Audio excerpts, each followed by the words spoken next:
कृष्णाय वासुदेवाय हरये परमात्मने प्रणतक्लेशनाशाय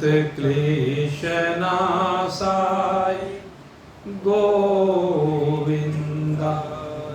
नमो नमः। श्रीकृष्णाय नमो नमः। नारायणाय नमोस्तुते। सद्गुरुदेवाय नमोस्तुते।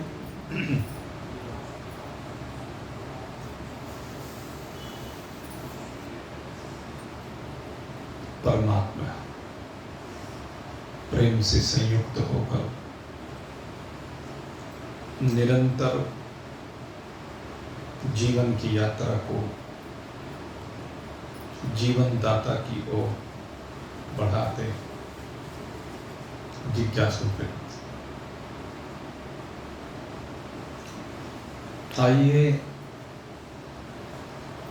भगवान श्री कृष्ण जो आनंद कंद हैं, उनके चरणारविंदों में उसी आनंद की अभिलाषा को लेकर हम निरंतर सेवारत हों और उनके द्वारा प्रदत्त दिशा निर्देश के अनुसार जीवन की इस यात्रा को उनकी ओर बढ़ाएं। इस संसार में, इस यात्रा में जीवन मुक्ति के आनंद को अनुभव करें।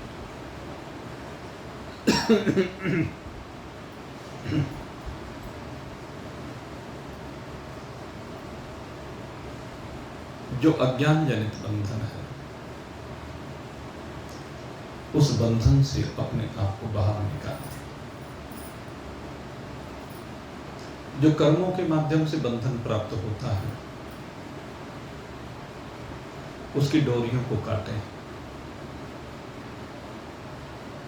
यही है जीवन की यात्रा का उद्देश्य होता है। जो जीवन की इस यात्रा में इस उद्देश्य को लेकर के आगे बढ़ते हैं, तो निश्चय ही अपने उद्देश्य को प्राप्त कर लेते हैं। आरंभ में हो सकता है कुछ कठिनाइयां सामने आए, विपरीतताएं सामने आई, तो संघर्ष करना ही पड़ता है। लेकिन संघर्ष करने के उपरांत विपरीतताएं, कठिनाइयां, दुख, पीड़ा, कष्ट सभी की निवृत्ति हो जाती है। भारी से भारी कष्ट अगर यदि लक्ष्य के प्रति हमारी निष्ठा है, समर्पण है, तो सब दूर हो जाती है। बस बात यह है कि लक्ष्य परमात्मा होना चाहिए। अगर संसार ही लक्ष्य रहेगा तो भाई संसार की उठापटक तो सदा चलेगी। संसार की उठापटक वो तो समाप्त होने वाली नहीं है, हटने वाली नहीं है। ये सिद्धांत की बात है। लेकिन अगर यदि लक्ष्य परमात्मा है तो उठापटक जीवन में रहेगी, क्योंकि फिर तो एक रास्ते का चलने वाला है। संसार लक्ष्य है तो संसार में कभी इधर चलना पड़ेगा, कभी इधर चलना पड़ेगा। लेकिन जब परमात्मा लक्ष्य है तो बस बिल्कुल एक सीधी रेखा में चलते जाएं, चलते जाएं, चलते जाएं। उपनिषद में कहा चरेवेति चरेवेति चरे, चलते रहे, चलते रहे, चलते रहे। पीछे मुड़कर देखने की आवश्यकता नहीं है, क्योंकि मंजिल निकट आती चली जाती है। जब चलते रहते हैं तो निकट आएगी निश्चित, और एक दिन मंजिल पर ही होंगे और मंजिल के साथ एक रूप हो जाएंगे। लेकिन जब तक जगत में प्रवृत्ति है तो भाई निवृत्ति की कल्पना कर नहीं सकते। जब तक प्रवृत्ति है तब तक निवृत्ति की कल्पना हो ही नहीं सकती। और प्रवृत्ति कब तक है? जब तक कामना है। प्रवृत्ति के पीछे कामना है।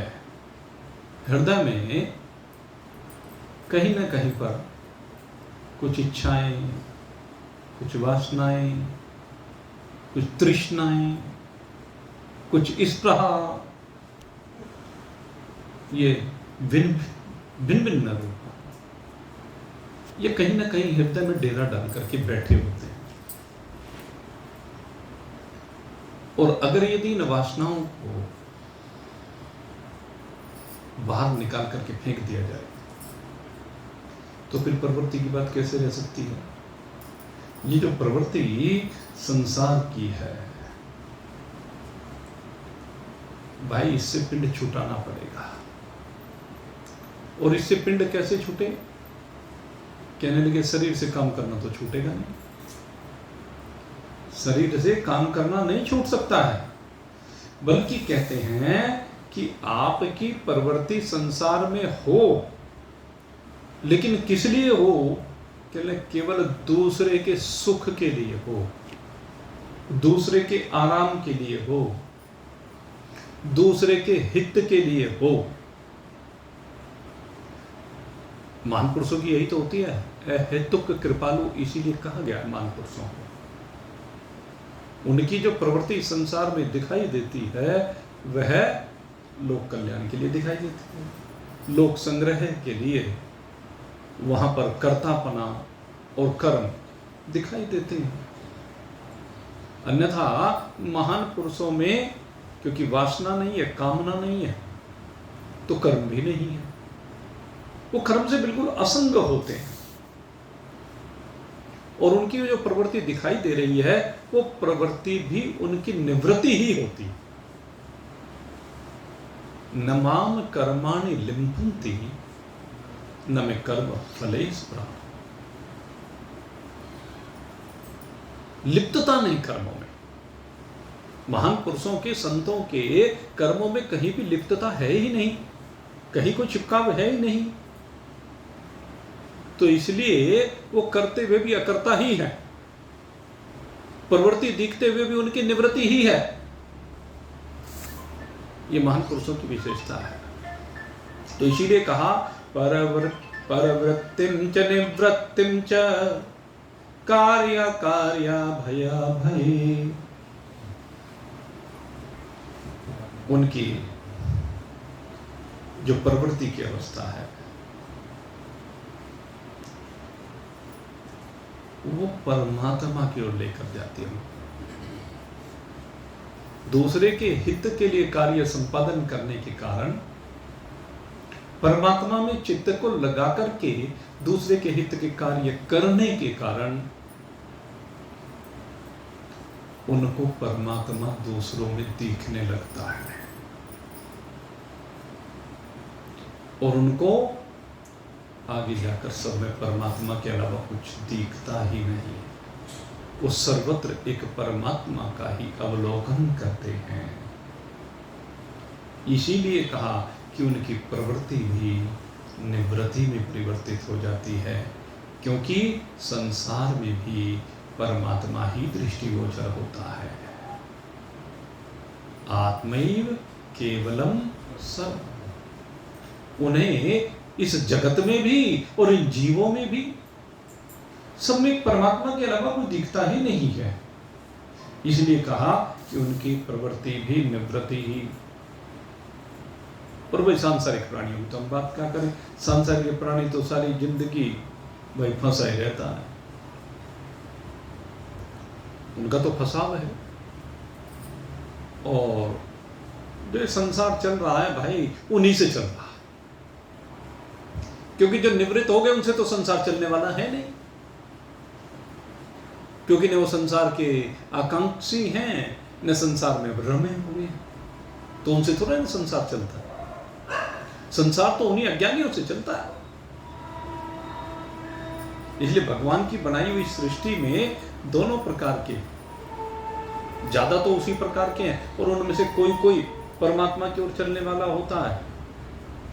तो संसार रंग बिरंगा इसीलिए दिखाई देता है, तरह तरह के रंग दिखाई देते हैं, कहीं फूल दिखाई देते हैं, कहीं कांटे दिखाई देते हैं। भगवान ने जो संसार बनाया है, इस संसार में तरह तरह विविधताएं, विषमताएं दिखाई देती ही रहती है। भगवान ने इसलिए दुनिया कहते हैं ना बड़ी विचित्र बनाई, लेकिन सारी नियमों में बंधी हुई है। वो अलग बात है कि कोई नियम माने या ना माने, जो मानता है सो परमात्मा को पा जाता है, और जो नहीं मानता है सो नरक में जाता है। इसलिए भाई इस संसार को देखो और देख करके संसार से विलग हट जाओ। संसार में से विलग होना है, इसी को कहते हैं जीवन मुक्ति। और चिपके रहोगे संसार में तो भाई फिर तो बस रोज कांटे चुभते ही रहेंगे। जो छोड़ देते हैं उनके लिए संसार पुष्पवत है, और जो इसको पकड़ लेते हैं उनके लिए कांटे रोज चुभेंगे। भाई किसी भी घटना से जुड़ जाइए, तो भाई जब घटना से जुड़ जाओगे तो वृत्तियां उस तरह की ऐसी प्रवाहित होंगी, आदमी उसी घूण मथून कहते हैं ना, जैसे उसी में घूमता रहता है, उस घटना में उससे बाहर नहीं निकल गए। यही तो कांटे हैं। उसका दिमाग खराब हो जाता है, उसमें घून लग जाता है। तो खैर जिसके लगता है लगने दो भाई, आप अपने घुन मत लगने दो। आप भगवान की बनाई इस दुनिया में कुछ अलग रहे, अलग होकर के रहो, उनसे अलग होकर रहो, उनके बीच रहते हुए भी उनसे अलग होकर रहो। जैसे कमल कीचड़ में खिलते, लेकिन कीचड़ या जल उनको स्पर्श भी नहीं कर पाता। यही तो हमारा जीवन होना चाहिए। और भाई जब हम संसार को देखेंगे ना, अगर यदि हम चश्मा काला लगा करके देखेंगे तो सारा संसार काला ही काला दिखाई देगा, और हरा चश्मा लगा कर देखेंगे तो संसार हरा दिखाई देगा, और उजला चश्मा लगा करके देखेंगे तो सारा संसार उजला दिखाई देगा। क्योंकि संसार में सब तरह के प्राणी हैं, और अपनी वृत्ति के अनुसार जाकी रही भावना जैसी प्रभु मूरत तिन देखा ही तैसी। जैसी जैसी जिसकी भावना होती है, जैसा जैसा चश्मा जो पहन लेता है, वैसा वैसा संसार उसको दिखने लगता। और संसार है भी सभी तरह का, सब तरह का संसार है, रंग बिरंगा संसार। तो इस रंग बिरंगे संसार के रंगों को देख करके उन रंगों में आसक्त मत हो भाई, अपने रंग को उजला रखो बस। आज बता रहे थे गुरु जी कि संसार जो है ना बिजली के करंट की तरह है, और इसका इस्तेमाल करना है हमें दस्ताने पहन के, ज्ञान रूपी दस्ताने पहन के इसका इस्तेमाल सारा करना है। विद्युत करंट भी मार देती है और काम भी, दोनों ही बातें हैं, चलता है सारा। इसके बगैर आज के युग में कुछ काम नहीं होता। तो अगर यदि नंगे हाथ उसको छुएंगे तो करंट लगेगा, और रबड़ के दास्ताने पहन करके छुए तो कुछ भी नहीं होगा। तो संसार में जो हम रहते हैं वो तो भाई अपनी उजली दृष्टि से देखें। नहीं तो हमारे गुरुजी एक भजन बोला करते हैं बहुत बढ़िया संसार के ऊपर। संसार तो कैसा है भाई, है? भगवान तुम्हारी दुनिया में कुछ फूल भी है, कुछ खार भी है, भगवान तुम्हारी दुनिया में कुछ फूल भी है, कुछ खार भी है, कुछ अपने पराए बन जाते दुश्मन भी है, कुछ यार भी है, कुछ अपने पराए बन जाते दुश्मन भी है, कुछ यार भी है। भगवान तुम्हारी दुनिया में कुछ फूल भी है, कुछ खार भी है। और भाई मेरा तो मानना देखो दूसरा है।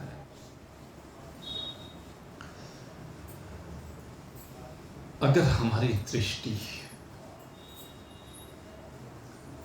ऐसी है कि दोष देखने हैं दूसरे में, तो खार ही खार है भाई। और दूसरे में गुण ही गुण देखने हैं तो भाई फिर तो फूल ही फूल है। दृष्टि हमारी है, हम किस में क्या देखना चाहते हैं। अपने दुश्मन भी बन जाते हैं, अपने पराये भी बन जाते हैं, और पराये अपने भी बन जाते हैं। पराये अपने कैसे बन जाते हैं? जब हम उसमें गुण को देखने लगे तभी तो पराये अपने बन जाते हैं। और जब अपनों में हम दुर्गुण को देखने लगे तो अपने पराये बन जाते हैं। और कारण क्या है? जो अपने होते हैं, जो अपने नजदीक होते हैं, उनकी दोनों चीजें चूंकि हम देखते हैं हर समय रहता है साथ में, तो दिख जाती है। और जो पराये होते हैं उनका कभी कभी एक ऊपर का रूप दिखाई देता है, उनका अंदरूनी रूप दिखाई नहीं देता। इसीलिए लगता है कि ये उजले हैं, ये अपने हैं, ये सद्गुणी हैं। अन्यथा तो भाई देखो, दोनों गुणों का ये तो मिश्रण है, गुणों का भी और अवगुणों का भी। मनुष्य शरीर में सब में देखने को मिलेगा। आप गुणग्राही बनिए, संसार की विपरीतताओं में फंसिए मत। आप अपनी मंजिल को देख करके काम करते रहिए। कितनी प्रकार की दुनिया है, इसकी गणना तो मुश्किल है। कितनी प्रकार की दुनिया है, इसकी गणना तो मुश्किल है। जीवन देते जग को कोई, जीवन देते जग को कोई मृत्यु के ठेकेदार भी है। भगवान तुम्हारी दुनिया में कुछ फूल भी है, कुछ खार भी है। भगवान तुम्हारी दुनिया में कुछ फूल भी है, कुछ खार भी है। संसार में ऐसे भी लोग हैं जो दूसरों को जीवन देने वाले, जीवन बचाने वाले हैं, सहायता करने वाले हैं। और कुछ ऐसे हैं जो कष्ट देने वाले हैं, दूसरों का जीवन लेने वाले हैं। जैसे कसाई लोग होते हैं, उनको कसाई ही कहा जाता है, जो दूसरे का जीवन लेते हैं। और जो दूसरे के जीवन की रक्षा करते हैं उनको देवता कहा जाता है। देव रक्षा करने वाले होते हैं। तो संसार में दोनों प्रकार के प्राणी हैं, इनसे ही संसार चल रहा है। कोई हरियाली फैला देता, कोई उजड़ जग को कर देता। कोई हरियाली फैला देता, कोई उजड़ जग को कर देता। निर्दयता के सागर हैं कोई, कोई दया के साहूकार भी हैं। निर्दयता के सागर हैं, कोई कोई दया के साहूकार भी हैं। भगवान तुम्हारी दुनिया में कुछ फूल भी हैं, कुछ खार भी हैं। भगवान तुम्हारी दुनिया में। कोई जगत को बनाता है, जगत को सुंदर बनाता है। जैसे कि तो माली होता है, माली जगत को, बागीचे को, जगत रूपी बागीचे को कह लीजिए, कैसे सजा धजा के रखता है। काटपीट वो भी करता है, कैंची वो भी चलाता है, लेकिन उसके बावजूद उसकी चली हुई कैंची दुनिया को सौंदर्य प्रदान करती है। जो भी देखता है उसकी कलाकारी की प्रशंसा करता है। और भाई कोई यूं ही ऊट पटांग घुस जाए, फसल केवल काटता जाए, तो वहां क्या हो जाता है? उजाड़ सी दिखने लगती है। तरीके से ना करे। और किसी का काम जिसका काटने का है भाई, अब उसकी क्या बात करें? उसे तो उजाड़ से मतलब, उसे अपने स्वार्थ से मतलब है। दया उसके अंदर होती नहीं है। लेकिन जिनके अंदर दया होती है वो एक एक चींटी की रक्षा करना चाहते हैं, वो हर प्राणी की रक्षा करना चाहते हैं। ऐसे दया के साहूकार भी हैं। कोई लूट मार कर खाते हैं, कोई अपना माल लुटाते, कोई लूट मार कर खाते हैं, कोई अपना माल लुटाते हैं, कोई मांस दूसरों का खाते, कोई चमड़ी के दातार भी हैं, कोई मांस दूसरों का खाते, कोई चमड़ी के दातार भी हैं। भगवान तुम्हारी दुनिया में कुछ फूल भी हैं, कुछ खार भी हैं। भगवान तुम दोनों प्रकार के प्राणी। अब चोर डाकू फिरते हैं, वो लूट मार कर खाते हैं। और कुछ ऐसे परोपकारी लोग होते हैं, आप जैसे लोग, जैसे हरद्वासी को खिलाते हो अपना माल। तो ये परोपकारी लोग ऐसे होते हैं जो भगवान ने उनको दिया है उसका प्रसाद बना करके, भगवान ने जो दिया है उसे भगवान का प्रसाद बना करके सबको खिलाते हैं। तो दोनों प्रकार के प्राणी, कोई दूसरे को खाने नहीं देते, चैन से बैठने नहीं देते, तो वो लूट मार कर खाने वाले लोग हैं। और कोई ऐसे हैं, भगवान ने कहा कि मनुष्य शरीर तुझे जो दिया है ये साग सब्जी खाने के लिए दिया है, अन्न आदि खाने के लिए दिया है, लेकिन वो क्या, वो संसार में दूसरे को जीते हुए देखना नहीं चाहते, मार मार के खा जाते हैं। कोई मांस दूसरों का खाते। और एक कौन है जो अपना जो शरीर का मांस है वो भी काट काट करके एक कबूतर की रक्षा करने के लिए महाराज सिमी बाज को देते चले जाते हैं। दधीची ऋषि अपने शरीर की अस्थियां प्रदान करने के लिए शरीर को देव हित के लिए समर्पित कर देते हैं। तो ऐसे महान पुरुष भी, वो भी हमारे बीच ही और आज भी हैं। कोई मांस दूसरों का खाते, कोई चमड़ी के दातार भी। मेरी चमड़ी भले ही चली जाए लेकिन किसी का अहित ना हो, सबका हित हो, सबका कल्याण हो, ऐसी भावना। और भाई आगे भगवान ने जो चक्र बनाया है उसमें कहते हैं सुख दुख लाभ हानि तय। क्या है?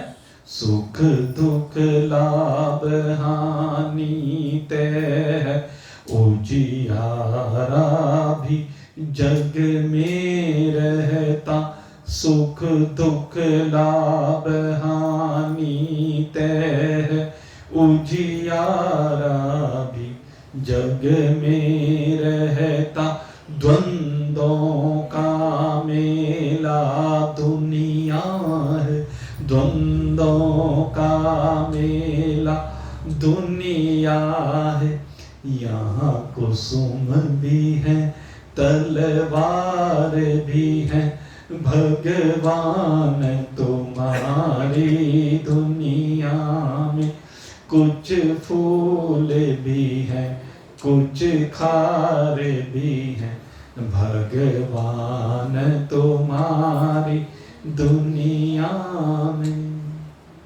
भगवान की दुनिया। भाई जीवन की जब यात्रा चल रही है तो ये तो तय है कि सुख और दुख दोनों आएंगे। कभी जीवन में अंधकार भी होगा तो प्रकाश भी होगा, लेकिन हमें तो अंधकार से प्रकाश की ओर चलना है। दुनिया में कितने भी द्वंद्व हों, द्वंद्व तो दुनिया में आते ही हैं भाई, लेकिन हमें द्वंद्वों से बाहर निकलना। और द्वंद्वों से बाहर कब निकल सकते हैं? जब राग और द्वेष की सीमा से बाहर निकले। क्योंकि सबसे भयंकर जो द्वंद्व है राग और द्वेष है भाई। द्वंद्वों का मेला दुनिया है। अगर ना कहीं रागवान रहे ना कहीं द्वेषवान रहे, सम्यक परमात्मा का अवलोकन करें तो जीवन का आनंद आ जाए। संसार में फूल हो चाहे तलवार हो, कहते आपको दोनों एक जैसे लगेंगे। आप न किसी को भय देने वाले हो न किसी से भयभीत होने वाले हो, आप अभय हो। आपका वास्तविक स्वरूप ही अभय है। आपके स्वरूप की जब चर्चा की गई है तो क्या कहा? नैनम छिन्दन्ति शस्त्राणि नयनम दहति पावकः न चैनम क्लेदन्त आपः न शोष्यति मारुतः। सीधे कहा आपका तो स्वरूप ही ऐसा है। अरे जब अग्नि आपको जला नहीं सकती तो फिर कौन सा अग्निबाण ऐसा है जो आपको जला सके, आपको कष्ट पहुंचा सके? है कोई अग्निबाण ऐसा? दुनिया भर में इस समय आग लगी हुई है, लगी हुई है ना। आग का प्रकोप चल रहा है पूरा, जहां देखे वहीं पर बम बम बम। और बम जब विस्फोट होता है तो क्या निकलता है? आग ही निकलती है उसमें से, सब कुछ जला करके भस्म कर देती है। किसे जला रही है? जब मैं अदाह्य हूं, अदाह्यो अयम, मैं तो अदाह्य हूं। नैनम छिन्दन्ति नैनम दहति पावकः, मुझे अग्नि जला ही नहीं सकती। जब मेरा स्वरूप ऐसा है तो मेरे ऊपर उन बमों का क्या प्रभाव होगा भाई? ये है अभयता। मैं किसी बम से भयभीत नहीं हूं। और नैनम छिन्दन्ति शस्त्राणि, कहते कोई भी शस्त्र ऐसा नहीं है, कोई तलवार ऐसी नहीं है जो मुझे काट सके। मुझे काटने वाली आज तक कोई तलवार नहीं बनी है। तो मैं चूंकि अछेद्य हूं, मेरा स्वरूप अछेद्य, तो फिर किस तलवार से भयभीत होने की जरूरत है? किस शस्त्र से भयभीत होने की जरूरत है? नैनम छिन्दन्ति शस्त्राणि नैनम दहति पावकः न चैनम क्लेद्यन्त आपः। कहना जी फलाना बांध तोड़ दिया, सारे को पानी पानी हो गया, बाढ़ आ गई, बरसात के कारण आ गई, बांध के टूटने के कारण आ गई, जल प्रलय हो गई। कहने जल मेरा कुछ बिगाड़ ही नहीं सकता। हाँ? जल मेरा कुछ नहीं बिगाड़ सकता। मेरा स्वरूप ही ऐसा है। मैं अदाह्य हूं, अक्लेद्य हूं, अशोष्य हूं। मेरा तो स्वरूप ही है। तो ये जल मेरा क्या बिगाड़ेंगे? जल नहीं बिगाड़ सकता, अग्नि नहीं बिगाड़ सकती, अस्त्र शस्त्र नहीं बिगाड़ सकते, वायु नहीं बिगाड़ सकती। और जो पांचवा क्या है जिसका यहाँ वर्णन नहीं आता, क्या शब्द है। ये जब भी कोई भी काम होगा तो शब्द का प्रकोप सबसे भयंकर होगा। जब विस्फोट होगा तो कितनी तेज आवाज होगी। सबसे पहले तो शब्द का ही प्रहार होता है, काम फोड़ देता। कहते हैं मेरा तो शब्द ब्रह्म है, इसलिए इन शब्दों से मेरे ऊपर कोई प्रभाव नहीं पड़ता। अशब्दम स्पर्शम, शब्द मेरा क्या बिगाड़ेगा, मैं शब्द हूं ही नहीं। शब्द का साक्षी, स्पर्श का साक्षी, रूप का साक्षी, गंध का साक्षी, रस का साक्षी, मैं तो इन सबका साक्षी हूं। तो ये सब मेरा क्या बिगाड़ेंगे। मैं बिल्कुल विलग हूं। मेरा जो स्वरूप है वो बिल्कुल भिन्न है। और वो मेरा स्वरूप क्या है कि ना, मेरा स्वरूप आत्म स्वरूप है। मेरा स्वरूप तो आत्मा है। आत्मा को कोई अग्नि जला ही नहीं सकती, कोई जल सुखा गीला नहीं कर सकता, वायु सुखा नहीं सकती। मेरे स्वरूप की ही विशेषता है ये। तो हम तो अपने स्वरूप में विराजमान हैं भाई। जब अपने स्वरूप में विराजमान होंगे तो किससे बह, कैसा बह। और रही बात गुणों की और भाई भूतों की, 3 गुण और पंचभूत और उनसे बनी हुई संरचनाएं, तो भाई वो मैं हूं ही नहीं। अब उसके साथ जो होता रहे सो होता रहे। मैं तो उसको देखने वाला दृष्टा उससे बिल्कुल विलग हूं। मैं दृष्टा की बात बार बार करता हूं। एक होता है इंद्रिय, हमारी दृष्टा है। हमारे शरीर में विराजमान जो इंद्रियां हैं वो दृष्टा है। काहे की? संसार के रूप रस गंध रस की, इनकी तो दृष्टा है। और इसके बाद कहते हैं मन दृष्टा है। इंद्रियों के द्वारा जो कुछ ग्रहण किया गया, जो विषय ग्रहण किए गए, उन सारों को इकट्ठे रूप से मन देखता है। एक एक इंद्रिय एक एक अपने शब्द को, स्पर्श को, रूप को, रस को, ये 5 तन्मात्राएं हैं, जो 5 विषय, इनको ग्रहण करती है, इनको देखती है, इनको जानती है। लेकिन मन कहते हैं इन सारियों को जानता है। ज्ञानेंद्रियों के द्वारा जो ग्रहण किया गया, कर्मेंद्रियों के द्वारा जो किया गया, मन उन सब को जानने वाला। एक दृष्टा ये हो गया। पहली दृष्टा इंद्रियां हैं, दूसरा दृष्टा मन या अंतःकरण है, और तीसरा जो दृष्टा है वो जीव है। वो जो जीव है, जरा उस जीव को देखो कि जीव कैसे, ये जो मन दृष्टा बना है, मन ने जो इंद्रियों के माध्यम से विषयों को देखा है, तो जीव दृष्टा कब बनेगा? जब वो मन को देखने वाला बन जाएगा। एक बार देखो तो सही मन की वृत्तियों को आते हुए जाते हुए, मन से अलग होकर के जरा अनुभूत करके देखो तो सही। और जिस समय ये जीव दृष्टा बन जाता है ना, मेरे मित्रों, विलगाव ही तभी प्रारंभ होता है। संसार में से आसक्ति ही तभी निवृत्त होती है। नहीं तो चिपका रहता है जीव। जीव इस अंतःकरण के साथ चिपक करके, अंतःकरण के साथ एक रूप होकर के, फिर अंतःकरण इंद्रियों के साथ एक रूप होकर संसार का भोग करता है। लेकिन जब ये जीव इनको पृथक पृथक देखने लगता है, इनका दृष्टा बन जाता है, तो वैराग्य की ओर जाता है।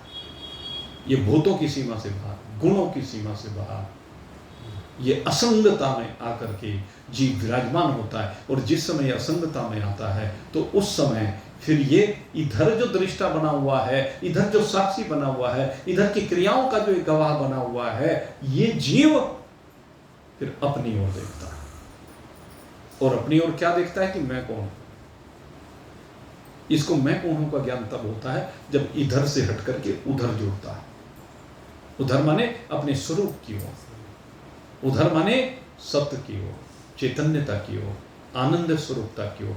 जब उधर जुड़ता है तब इस जीव को अपनी आत्मा का भान होता है, और तब ये जीवात्मा कहलाता है। उस समय जीवात्मा कहलाता है। जब इसको ये भान होने लगता है सत्य स्वरूपता का, चैतन्य स्वरूपता का, आनंद स्वरूपता कि सत्य ये है, चित्त ये है, आनंद ये है, और जिस समय ये इसको अनुभूत करके इसके साथ एक रूप हो जाता है तो जीवत्व समाप्त हो जाता है, आत्मा और परमात्मा एक हो जाता है। भाई खेल तो ये है। अब इस खेल को आप अनुभूत कब करते हैं ये आपके ऊपर है, क्योंकि भाई जो यात्रा चल रही है, देखो इस यात्रा के चलते हुए काम बनाना है। यात्रा तो अनवरत चल रही है ना, शरीर में जब से जीव आया तब से यात्रा चल रही है, और यात्रा के चलते चलते भाई बहुत से पड़ाव आते हैं इस यात्रा में, बहुत बदलाव आते हैं इस यात्रा में, क्योंकि जैसे जैसे शरीर की अवस्था बढ़ती चली जाती है, जैसे जैसे संसार का संपर्क होता चला जाता है, जैसे जैसे संसार वाइड होता चला जाता है या संसार सिकुड़ता चला जाता है, क्योंकि दोनों चीजें हैं, संसार बनता भी है और सिकुड़ता भी है, संसार सिमटता भी है, संसार निपटता भी है। आप विचार करके देखें।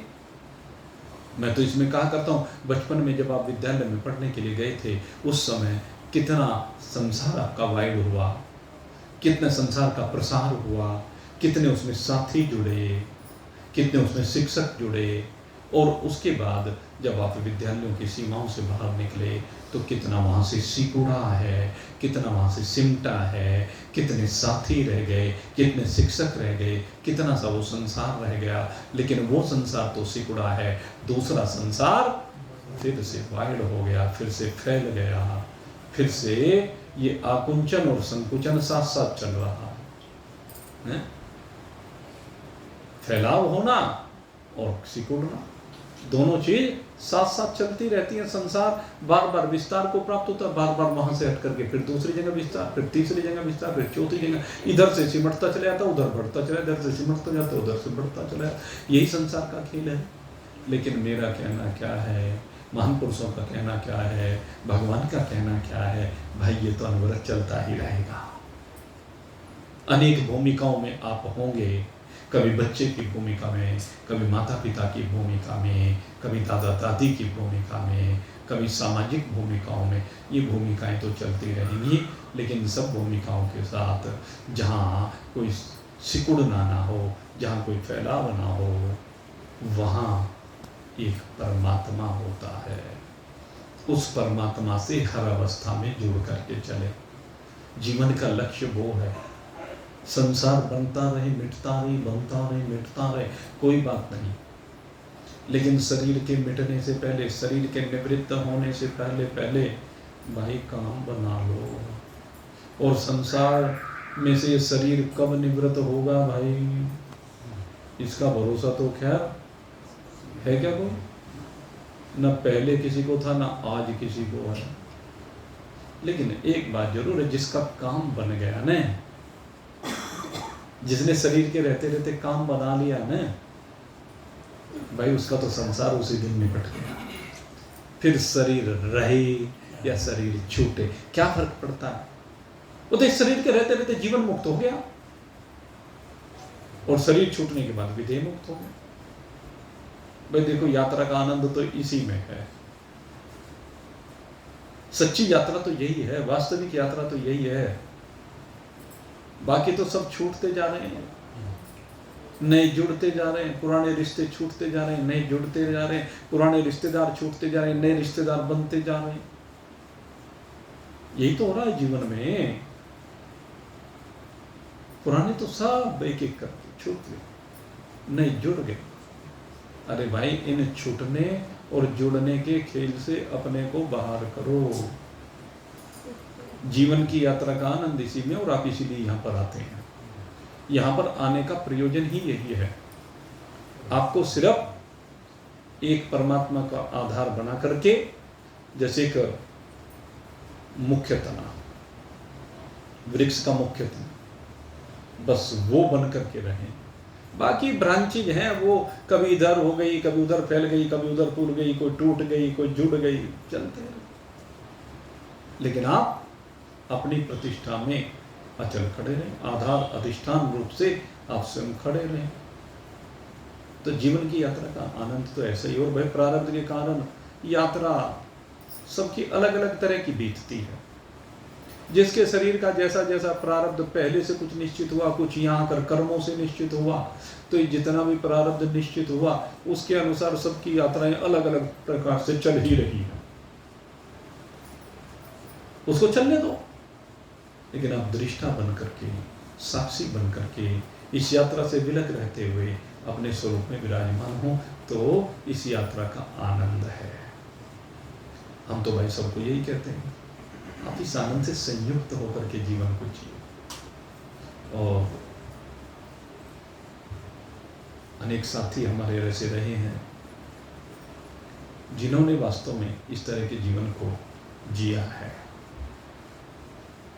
हमने देखा है कई साथी ऐसे रहे, वो इसी प्रकार से जीवन की यात्रा को करते करते अपने स्वरूप में विराजमान हो गए।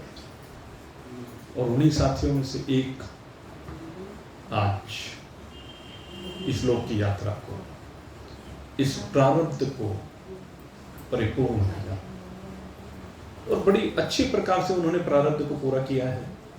बहुत अच्छी प्रकार से जीवन को जिया है, सबके साथ। ऐसा बीच में मत बोला करो, बात ये बीच में क्यों करनी प्रारंभ कर देते हो? आपने सबने देखा कितनी मधुरता के साथ, कितने प्रेम के साथ इस जीवन की यात्रा को उन्होंने किया। और अपनी इस जीवन की यात्रा में वो सबको जोड़ करके चले। आज हमारे सत्संग की जो शोभा है, उनमें भी कई व्यक्तित्व ऐसे हैं जिनको जोड़ने का श्रेय उन्हीं को जाता है। वो सदा लगे रहते थे और जब भी कोई उनके पास बैठता तो परमात्मा चर्चाएं करते। मैं भी देखो, मेरा आवागमन बहुत जगह होता रहा है, तो यदा कदा उनके पास भी आना जाना होता था, तो वहां बैठकर भी वो परमात्मा चर्चा करते। नहीं तो संसार में जब हम जाते हैं लोग इधर उधर की चर्चाएं करते रहते हैं, लेकिन उन्होंने कभी भी मेरे से अन्य चर्चा नहीं की, सिर्फ अहम ब्रह्मास्मि की चर्चा। एक दो बार यहाँ भी जब प्रश्न किया, सत्संग में बैठे बैठे, रोज के हमारे सत्संगी रहे और रोज बड़े भाव के साथ यहाँ बैठा करते, और वो भी जैसे हमारे डॉक्टर साहब डायरी लेकर के लिखते रहते हैं, ऐसे वो भी रोज पर्चा लेकर के आते थे। और जो जो भी पॉइंट उनको कोई अलग नजर आता उसको रोज नोट करते, फिर उसके ऊपर मनन करते, चिंतन करते। और कोई बात समझ में नहीं आती तो कई बार पूछ भी लेते, लेकिन उनकी चर्चा अहम ब्रह्मास्मि से अलग कभी निकली नहीं। मेरे से तो जब भी उन्होंने चर्चा की है सदा अहम ब्रह्मास्मि की बात की है। तो ऐसे हमारे वो साथी आज भली प्रकार से इस संसार की यात्रा को परिपूर्ण करके, मैं समझता हूँ आत्मा परमात्मा की एकता का अनुभव करके इस संसार से, इस लौकिक यात्रा से हमारे बीच से विदा हुए हैं। मैं तो उनके लिए भगवान से प्रार्थना कर रहा हूँ कि हे प्रभु, जो ये स्वरूप बोध की स्थिति इनकी बनी, अगर उसमें कहीं कोई हल्की फुल्की कहीं कुछ कमी रह गई हो, तो आप उनकी इस कमी को पूरी करके अयम आत्मा ब्रह्म रूप से उनको विराजित करें, सार्वभौम सत्ता के साथ एक रूपता का अनुभव करें। ऐसी उनके लिए भगवान से प्रार्थना है। और प्रातःकाल कल प्रातः 8 बजे उनकी इहलौकिक वो यात्रा प्रारंभ होगी, जो देह की यात्रा अब निवृत्ति की तरफ। तो प्रातः 8 बजे उनका निवास जो है हलवाई अड्डा और पत्थरों वाली जो हवेली है उसके पास, वहाँ से प्रारंभ होगी 8 बजे। और यही जो यहाँ टंकी रोड पर फाटक के पास जो मुक्ति स्थल है, यहाँ तक वो यात्रा भाई सबकी यहीं तक परिपूर्ण होनी है। तो वो यात्रा परिपूर्ण हो, हम लोग उसके साक्षी बनेंगे, प्रयास ये है। तो आप सभी लोग उनको श्रद्धा सुमन अर्पित करें, हृदय से अर्पित करें, भगवान से प्रार्थना करें। हमारे कपूर साहब सुंदरलाल कपूर जी ममता ज्वेलर्स वाले के नाम से प्रसिद्ध थे। जीवन में बड़ा संघर्ष भी किया। पाकिस्तान से आए तो संघर्ष भी रहा, लेकिन कभी भी अपने दायित्व से पीछे नहीं हुए, कभी कर्तव्यों से विमुख नहीं हुए और सदा हंसमुख स्वभाव के। वो बहुत ही दिव्य विभूति। आज उनके लिए शुभकामना करते हुए यहीं पर सत्संग को विश्राम देते हैं। बोलिए सच्चिदानंद भगवान की।